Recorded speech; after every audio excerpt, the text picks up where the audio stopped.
aí, Natália, tudo bem? Ei, querido, boa noite. Boa noite, como é que você tá? Tô ótima, tô me sentindo no programa do Jô. Depois Muito de um chique. aqui. Foi muito bom ter te conhecido, a gente se conheceu recentemente, né? Depois você teve a generosidade de me entrevistar pro Globo, e depois a gente ficou amigo, trocou ideia, né? E descobriu que tem muita coisa em comum, né? Que você está fazendo agora suas lives, você é música, como é que faz isso? Você é Cantora e compositora, meu filho, artista. E é isso, assim, eu queria que você me contasse um pouco sobre como você se vê, porque você tem tantas coisas que você faz, né? Você se define de alguma forma, você busca uma coisa a mais do que outra. Primeiro, eu queria dizer que eu tô muito feliz de estar aqui com você hoje. É um privilégio, realmente. E fico muito grata pelo carinho, né? E é tão curioso estar do outro lado, porque eu sou jornalista, né? Eu faço isso desde que o mundo é mundo. E estou acostumada a entrevistar as pessoas, né? Inclusive você. E hoje estou aqui, né? Na, num outro papel, mas estou igualmente muito feliz. O que eu me considero, Aaron, eu sempre gostei de cantar, sabe? A música está em mim desde criança. Eu comecei a compor com 5 anos. Minha primeira música, meu primeiro hit, foi o Rock do Fusquinha. E Rock? aí, não deixe o Fusquinha passar na sua frente, porque dá muito azar e muita dor de dente. Não olhe pro Fusquinha se não vai bater. O motorista é inocente, mas não é você, yeah, yeah. Aí, com 7 anos, né, com um vocabulário já mais vasto, eu fiz uma música mais rebuscada, que foi o Cãozinho Belarmino. Eu tenho um cãozinho que se chama Belarmino, Belarmino tem o cheiro de pepino. Belarmino toma banho todo dia, todo dia, todo dia, com shampoo da freguesia. Então,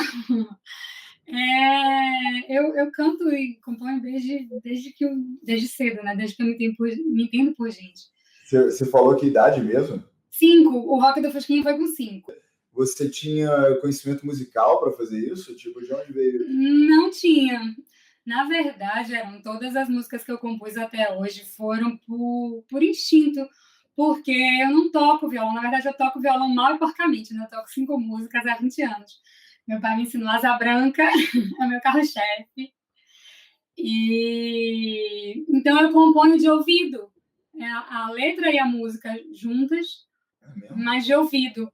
E aí depois eu canto para meu pai cifra para mim, e aí eu toco barco. Que coisa, que interessante, eu nunca ouvi falar disso, assim, eu sou músico há muitos anos. Vou te ensinar. Seria legal participar desse processo aí, um dia você me manda alguma coisa que tiver ideia. É curioso, meu filho é quase que um despacho, entendeu? Eu recebo, eu aceito. Ela vem e eu falo, vem, continue aí. E você, quais são suas influências para você ter essas coisas? Porque, assim, a gente, o nosso. Antes de continuar, na verdade, vamos brindar para a gente relaxar um pouquinho. Porque Saúde, Aaron Paulo. Valeu, saúde. Tomar um pouquinho de vinho. Cara, essas paradas tecnológicas me deixam louco, porque você tá lá, tá tudo certo, aí do nada, pum, para de funcionar. Aí você não sabe por que parou de funcionar. Acabou de acontecer isso, cara. Tinha uma parada tipo. A gente fez o teste 5 minutos antes. Aí botamos ao vivo, aí todo mundo que falou no Instagram, não tá, o áudio tá sem áudio.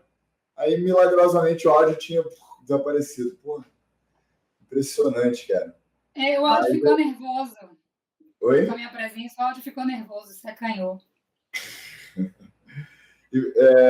Mas você viveu isso muito, né, na sua vida, essa coisa da gente lidar com, como é que se chama, com horários, né? Pô, vai começar algo ao vivo agora.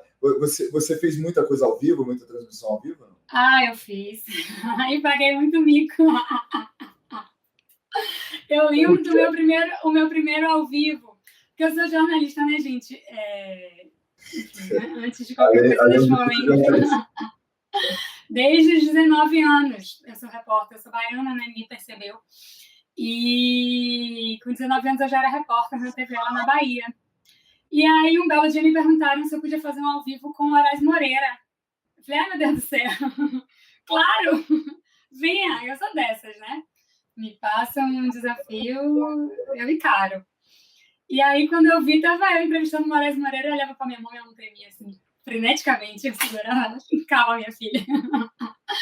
De tão nervosa, tão emocionada, né? Porque eu era uma menina e nunca tinha feito aquilo diante de um artista. Mas você passou por coisa do tipo de... Que nem aconteceu hoje. Tipo, cara, vou ter que começar alguma coisa deu erro ou começou diferente do que eu esperava. Esse tipo de coisa tem... Porque eu tô aprendendo agora, né? Já. Segurar no carão, né? Deixa eu contar antes de... Eu sou dessas que lembro da história, tenho que contar. Eu cobri a posse de Jacques Wagner, porque eu sou antiga, né, gente?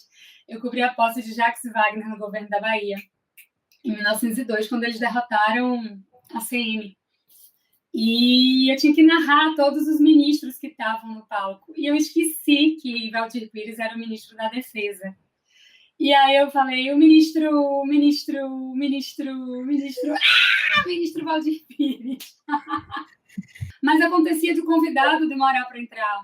E aí eu tinha que segurar um carão. Falar... fazer uma malabar. A receita de bolo. Comentar a temperatura. Enfim. A gente está vendo isso muito... bom, tem muita gente, até gente famosa, né? Que, tipo... tá aprendendo a lidar com essas tecnologias para poder fazer streaming, para poder como é que chama? Broadcast em português? Transmissão, né? Fazer a transmissão. Fazer uma transmissão ao vivo de casa. Uhum. E a gente está quebrando a cabeça, né? Porque, pô, a gente está fazendo essa parada em tempo real. Tipo assim, a pandemia fez todo mundo, esse mercado existir, né? Essa parada de lives e coisa do tipo, e o processo de profissional de fazer isso acontecer está sendo inventado, está sendo desenvolvido, está sendo aprendido nesse momento. E eu acho super legítimo, sabia? Que essas ferramentas tenham chegado nas mãos de todo mundo, né? E que cada um possa fazer uso da forma que entender. Por isso que eu tô aqui, né? Tipo assim, eu não sou jornalista, eu não sou desse mundo, mas eu tô aqui de gaiato. Agora você é um comunicador, meu filho. Daqui a pouco o David Letterman tá te ligando. Eu que vou ligar para ele ser convidado. Tô gostando bastante. Mas o que te levou a começar a fazer live?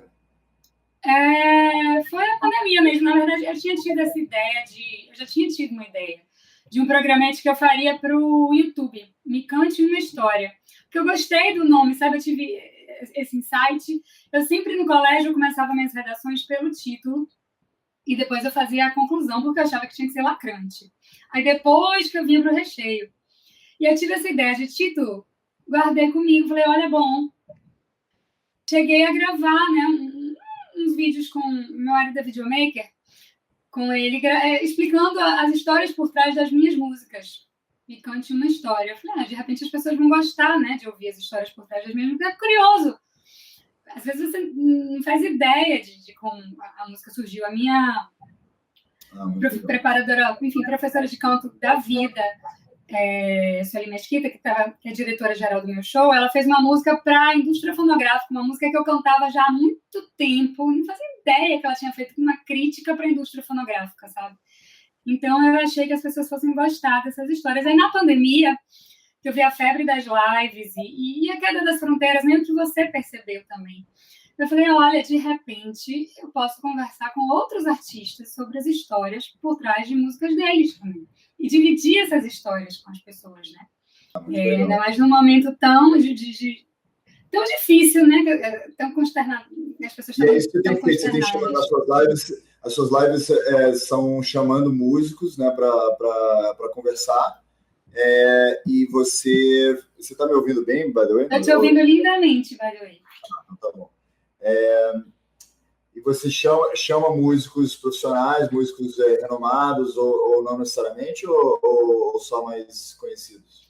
Eu chamo as pessoas que eu admiro.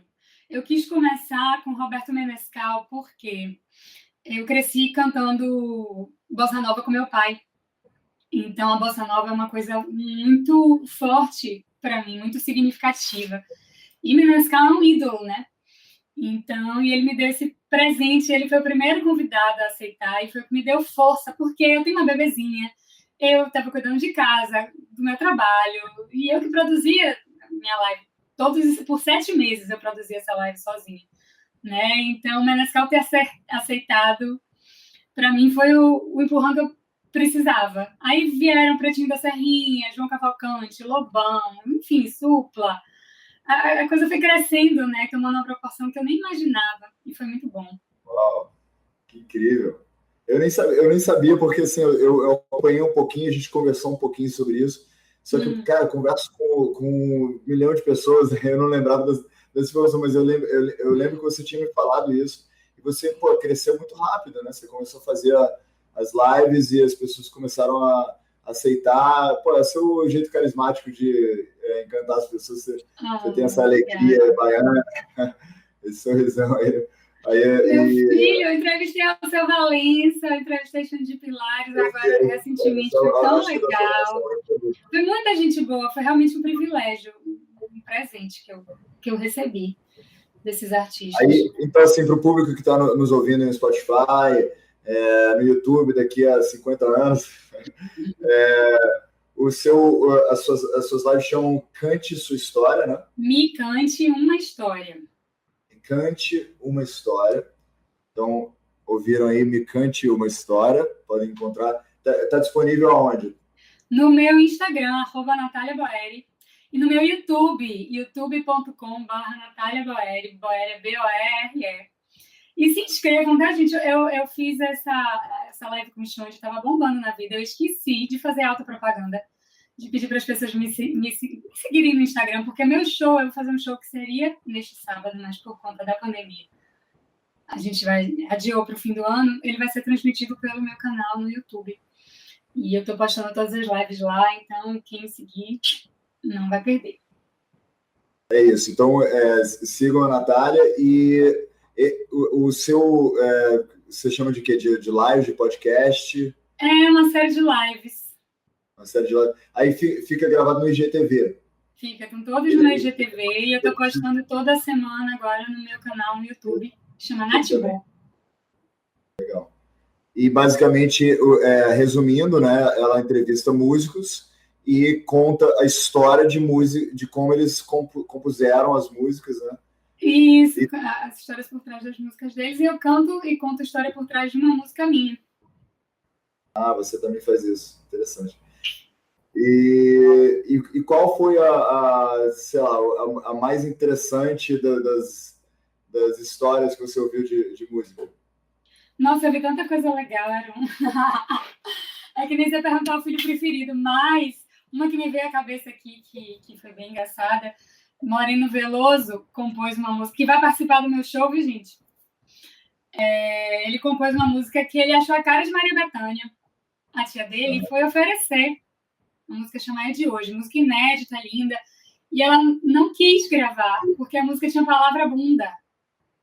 Ela falou, não, Morinho, é bonito e tudo, mas essa bunda aqui não tá funcionando. Ele, não, minha tia, eu tiro a bunda. Ela falou, não precisa não. Pode ficar para você. E eu achei bem divertido. E a Maria Bethânia largou da música, mas a música ficou famosa depois, não? Não, ainda, acho que não foi nem gravada ainda. Tem uma história de uma música famosa que é legal, que eu lembrei agora também.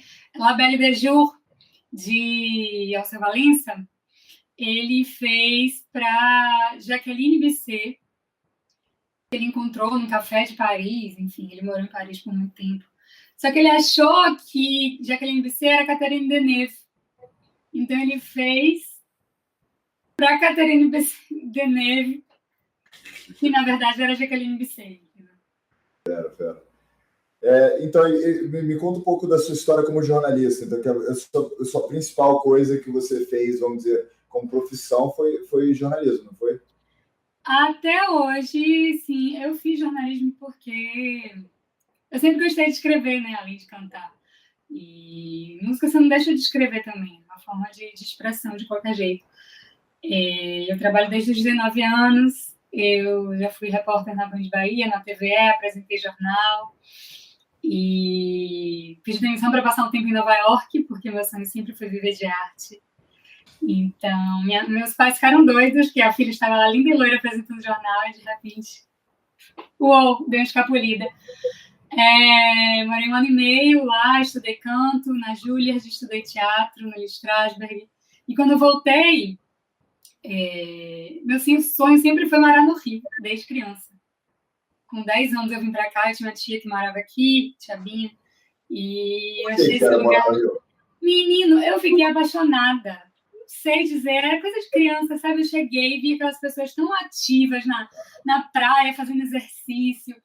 E eu fui no shopping, tinha artista no shopping, achei tão chique aquilo. E aí eu falei, preciso morar neste lugar, e guardei no meu coração. Então, meu sonho não era morar em Nova York, por mais que tenha sido incrível morar em Nova York. Mas meu sonho era morar no Rio. Mas você é da Bahia, né? Nova York é outro planeta, né? É incrível também, sabia? Mas é outra vibe. Nova York tem mais a ver com São Paulo. As pessoas, cada uma toma conta da sua vida, cada um toma conta da sua vida. Eu tive que aprender a apertar a mão em vez de abraçar. Estava treinando para os tempos de coronavírus, porque lá em Nova York ninguém abraça ninguém, né? How are you? E eu sou baiana, abracei, então eu ia... Ai, me continha. Cara, e na pandemia rolou isso também, né? Tipo pronto, assim, já tinha feito o laboratório. Mas eu já fiquei impressionado, cara, como nós brasileiros, assim, eu achava, que a pandemia começou mais tarde no Brasil, né? A gente viu na televisão antes de viver aqui no Brasil, né? Sim. Aí eu pensei, cara, quando chegar isso no Brasil, nunca que a galera vai usar máscara.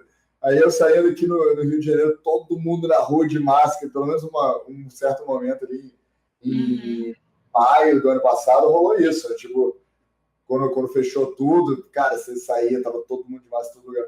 Falei, caraca, a galera entrou no padrão mesmo, acho que nunca aconteceu. Hoje, assim, o pessoal que trabalha aqui comigo, ninguém se encosta, ninguém dá a mão e tal. É uma parada louca que a gente passou de ser uma cultura abraçadora muito rápido, né? Novas diretrizes. E o triste é que a gente não sabe, né, quando as coisas vão voltar a ser como era antes. É bem provável que não voltem como era antes, né? Acho que realmente... Natália, eu queria saber da sua perspectiva como jornalista, dessa coisa toda da pandemia, como a coisa... porque, assim, tem tanta informação confusa, né? Tipo assim, informação de uma fonte X e outra fonte menos X, né? Tipo, outra é totalmente o oposto. Você que está por dentro mesmo, né? Você trabalha no Globo, você trabalha em coisas assim de peso. Qual que é a sua perspectiva dessa misinformation, né? Que fala em inglês, que é tipo desinformação, sei lá como é que fala em português, que é tipo as pessoas... Não é fake news exatamente, porque tem muita coisa que não é exatamente fake news, é só estar usando fontes diferentes e tem agendas políticas diferentes, coisas do tipo. Você está vivendo isso? Você está prestando atenção nisso? Vivo, meu filho. Eu vivo porque virou fla-flu nessa pandemia. Infelizmente, aqui no Brasil, isso foi reduzido à política, uma questão sanitária tão séria. Foi reduzida a política e o país está dividido, né? Está polarizado entre pessoas que acreditam em uma verdade, né?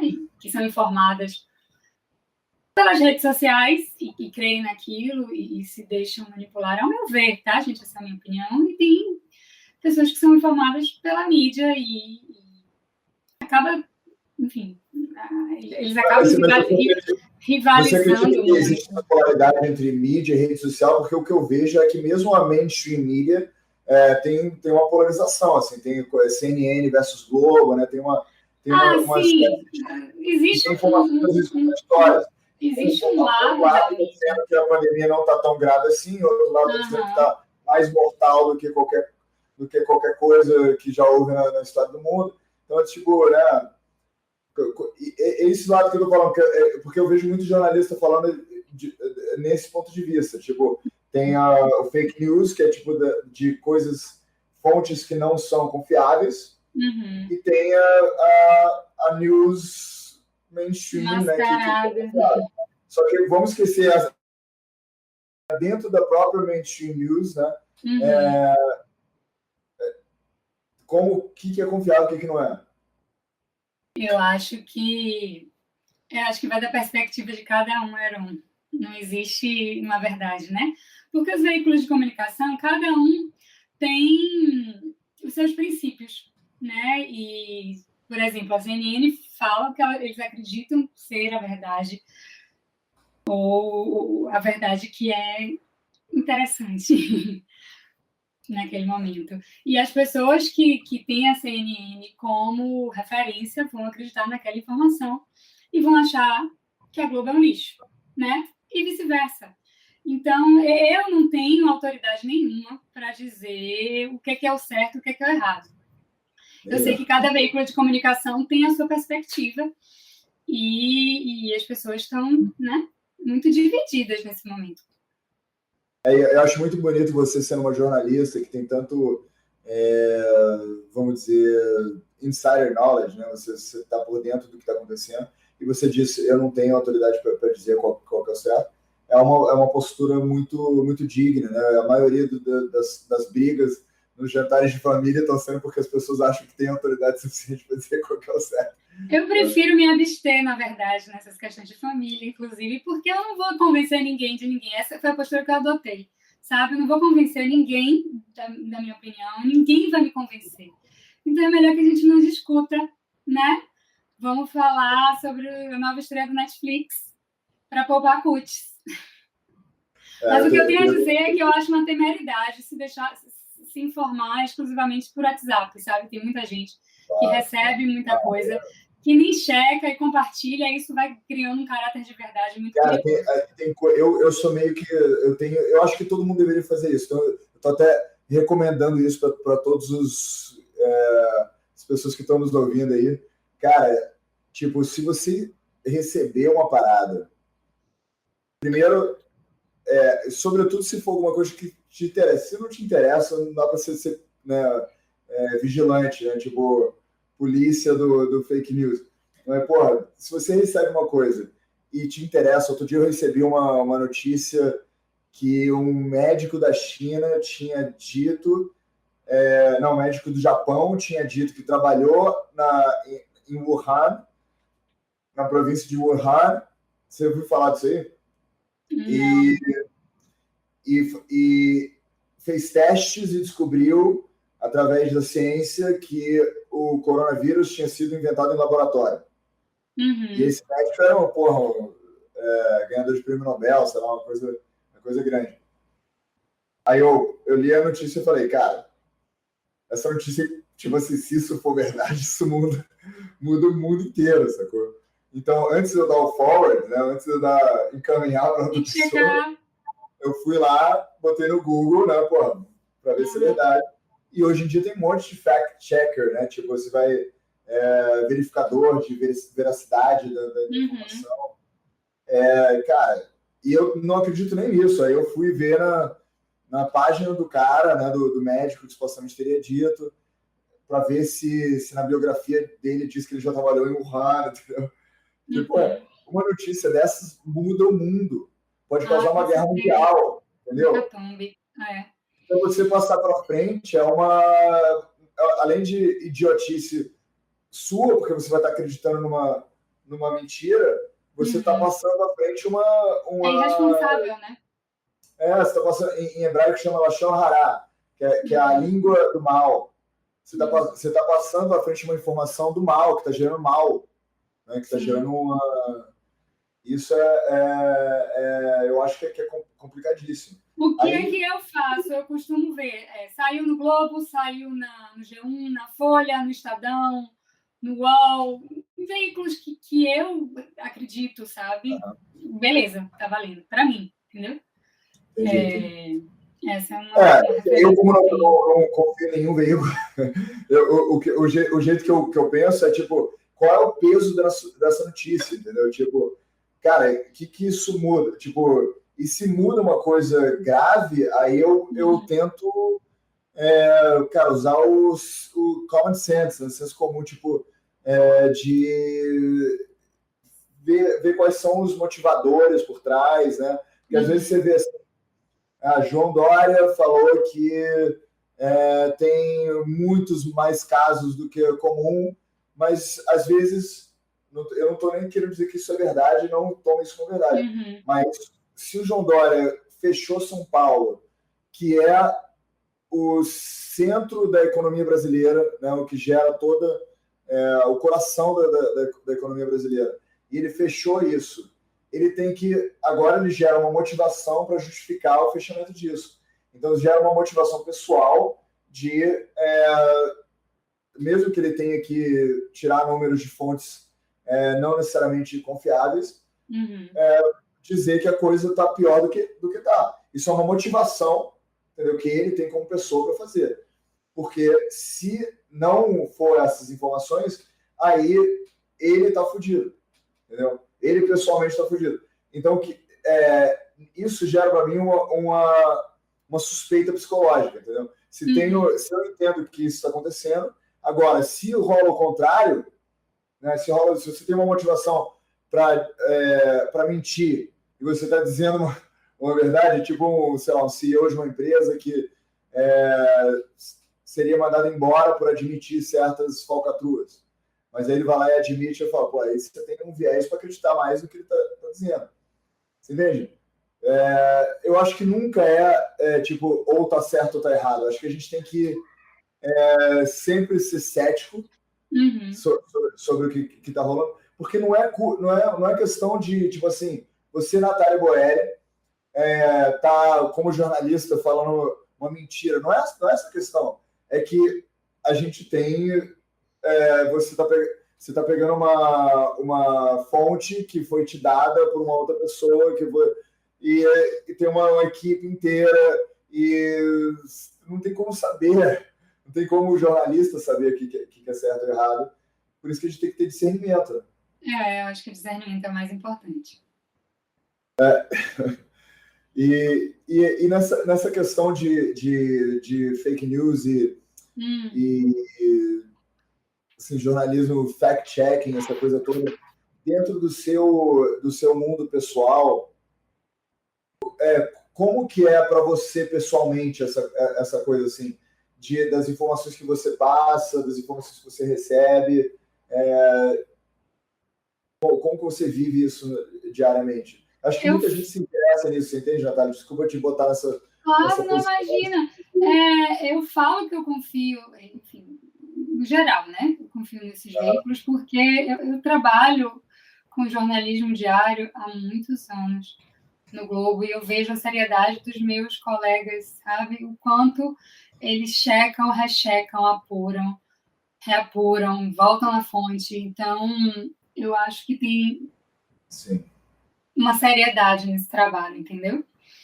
Certamente o jornalismo mainstream, especialmente de, vamos dizer, emissoras ou canais que estão estabelecidos, né?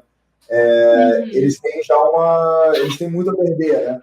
Por fazer besteira, por falar... Sim, tem um nome a zelar, gente, uma reputação a zelar construída, né? Tantos anos. Trabalhadas, digamos assim. As pessoas que são meio negacionistas, né? Dizendo que, pessoas inventam coisas. Não é exatamente assim, né?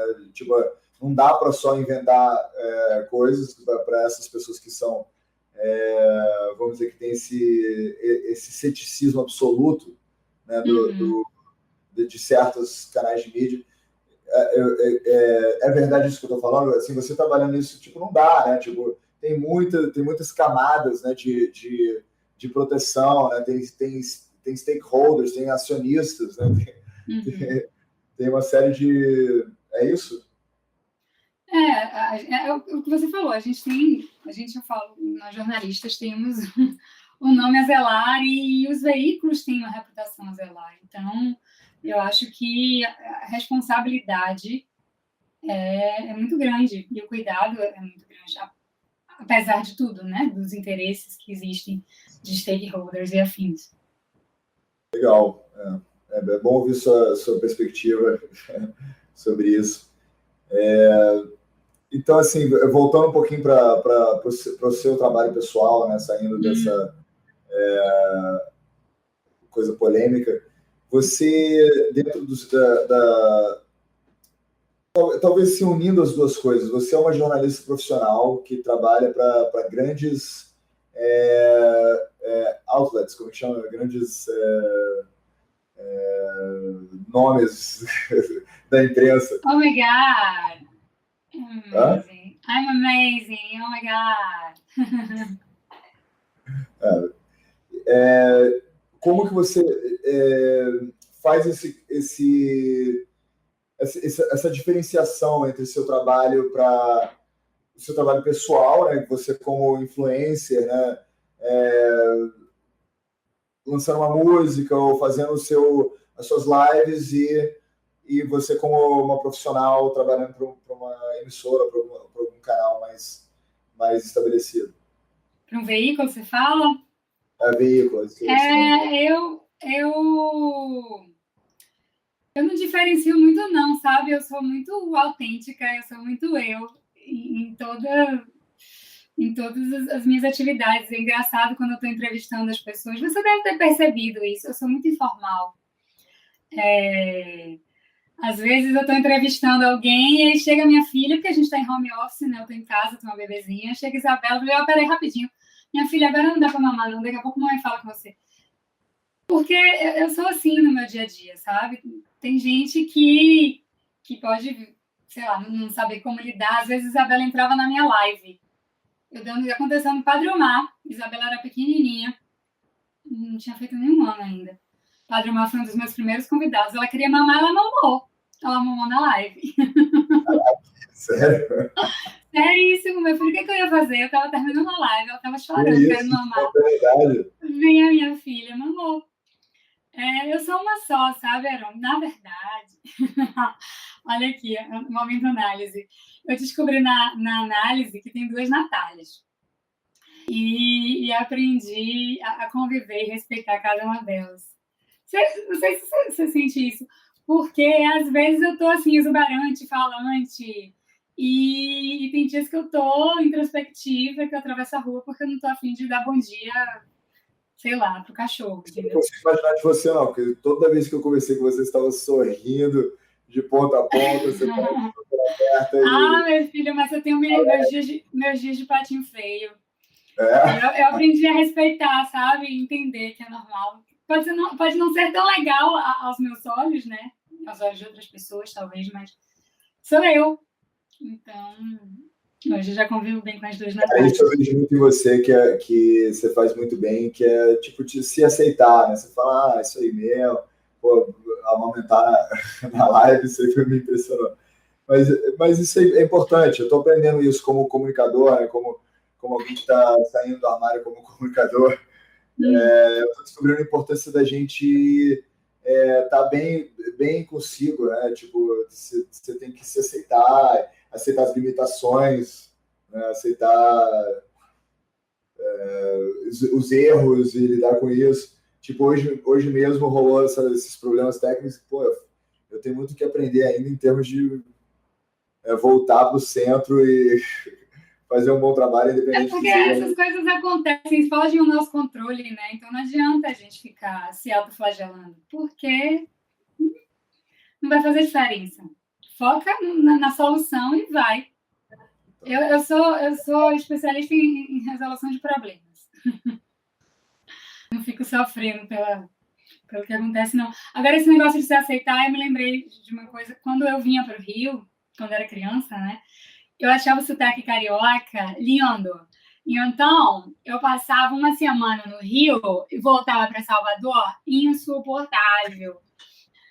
E quando eu me mudei para cá, eu falei, não, gente, eu sou baiana. Esse é o meu sotaque, né? Isso sou eu.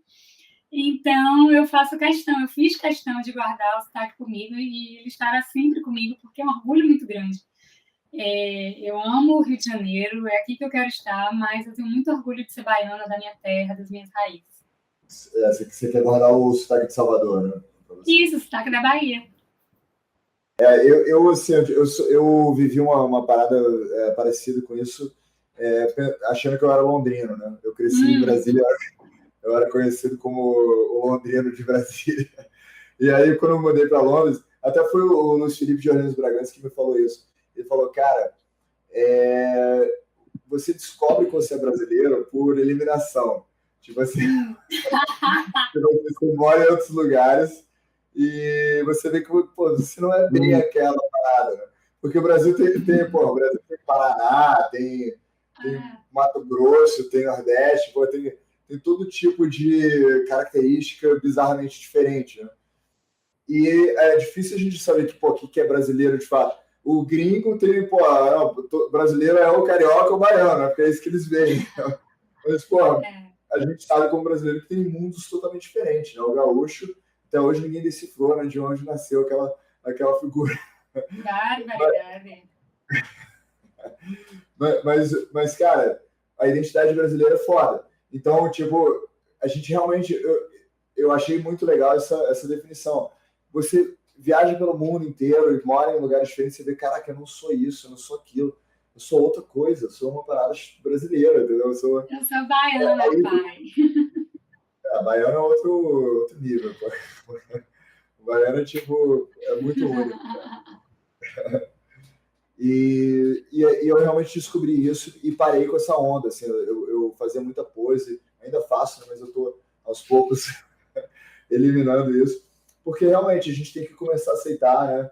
Começar a descobrir também. Porque às vezes a gente não sabe, inconscientemente a gente bloqueia, né? Joga debaixo do tapete. E a gente tem que fazer muita busca, muita exploração, né, desse nosso eu, para descobrir quem a gente é de fato, para poder projetar isso. Enfim, eu me digo muito feliz, sabe? Eu acho que a gente... Para você isso foi óbvio ou você teve uma evolução nisso como comunicadora, como jornalista? Em relação à autenticidade, não, foi evolução. Quando eu me mudei para o Rio, eu já estava meio que bem resolvida.